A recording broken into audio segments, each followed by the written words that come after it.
everyone, welcome to my channel, Kay Reads and Crochets. Today I wanted to share with you some of my favorite auto-buy romance authors. If I see that this author has written a book, I am buying it, please and thank you. I just figured with Valentine's Day coming up and with so many good romance novels coming out in the first half of 2025, now would be a great time to tell you some of my favorites. These are authors that I will ride or die for to the end. Whether it's their characters, their writing styles, or the stories that they tell, I'm obsessed. So let's get right into it. I talked about Chloe Leese in last week's video about my most anticipated reads of 2025. Her new book, Once Smitten, Twice Shy, released literally this week. I have not had a chance to go pick it up yet. I love the way that Chloe Leese writes characters. I think she does such a great job with diverse and intentional representation. The representation that she puts in never feels shoehorned. It never feels like she needed to check a box. She truly does care about each of these characters and the communities that they represent. Her characters always feel so real. Her new book, Once Smitten, Twice Shy, is part of the Wilmot Sisters series, which is how I was introduced to Chloe Leese's writing. She also has another series about the Bergmans. I have two of those books, but I haven't read them yet. My favorite of hers is Better Hate Than Never, which is, again, part of her Wilmot Sisters series. The reason I was so drawn to this one is because in my high school, we had to read a Shakespeare play every year. My freshman year, we read Taming of the Shrew. So this is a story that I was familiar with and I was super excited to experience through Chloe Leese's writing. I empathized so much with our main character, Kate. She talks a lot about how ADHD has impacted her life. I literally cried.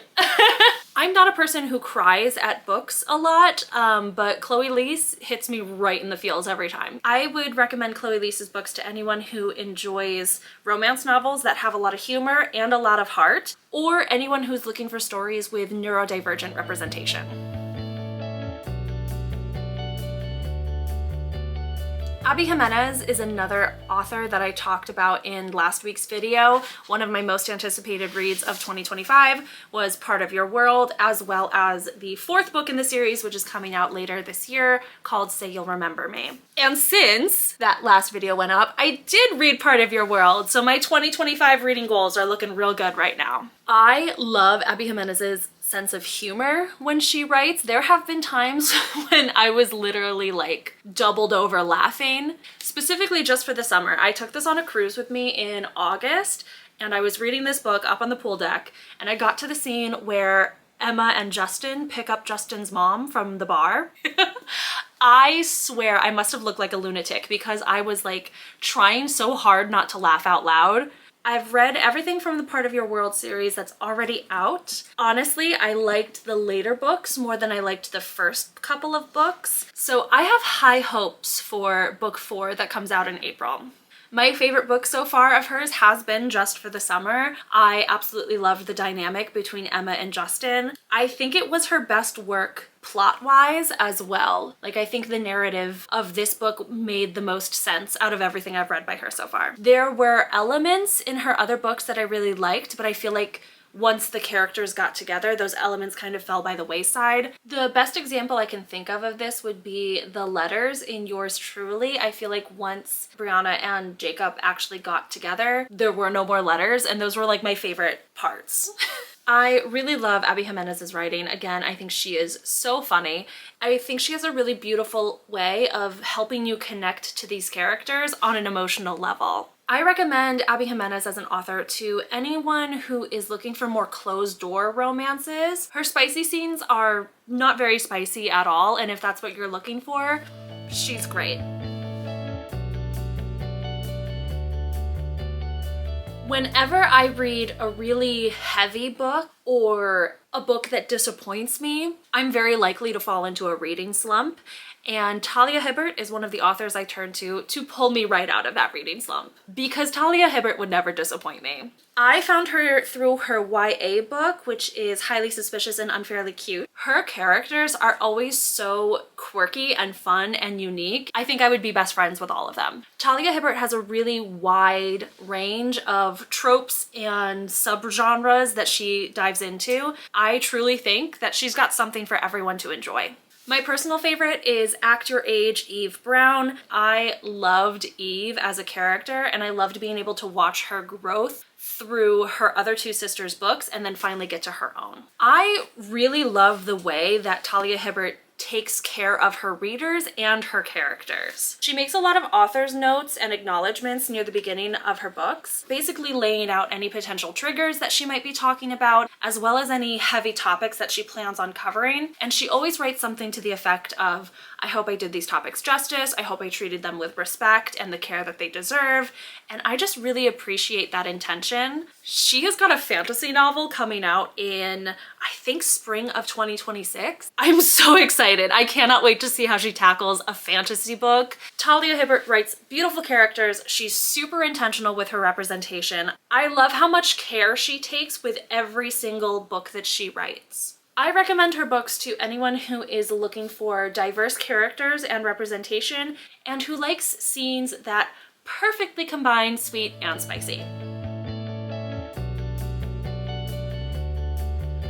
Truly, I was hesitant about Ali Hazelwood when I first started reading romance books. There was a lot of Raylo marketing going on, and I was nervous.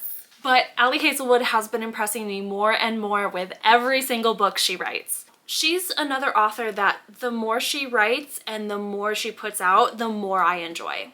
I will admit that I've been getting a little burned out on her novels that revolve around STEM. They've gotten a little predictable. It almost always ends with the mentor character being the bad guy, the love interest uncovers his whole plot, and it's gotten repetitive and it's gotten predictable. But sometimes you need that predictability. Again, if I'm in a reading slump, I know I can read an Ali Hazelwood and be pulled out of it.